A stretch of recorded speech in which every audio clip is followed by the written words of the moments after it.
Ok, já, hér erum við Óli, stödd fyrir utan, eina helstu svona menningar, samfélags, ég veit ekki, innblástursmiðstöð, ef svo má segja. Haggarinn Skeifunni, Já, það er bara þannig. það er bara þannig. Hérna sem sagt, má segja að uppruni íslenskrar tónlistar, bara, hann er bara hér. Ég meina, ungi krakkar fara hérna í rúmfattalærin, hérna á móti. Nei, jú, ég meina koma hérna með byrjar í Haggarinn, sko. Þetta er ekki flókið. Byrjar í Haggarinn, ferum borðar í rúmfattalærinum.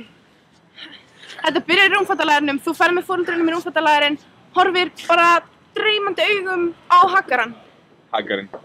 Og ég meina, það er bara þannig, þú sérð bara vonir og draumana vakna. Og þú, ég meina, maður finnur það bara, þú veist, tónana, það eru bara tónarnir, það er bara fólkið, það er bara stemmingin, það er bara góða fólkið. Kaupa sér föt, skó, ég meina, þetta er bara frábært og ég vil bara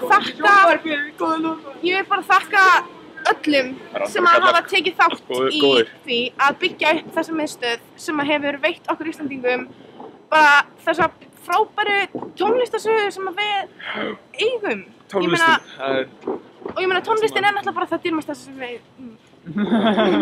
Þú hugsar tónlist, þú hugsar hagskaup.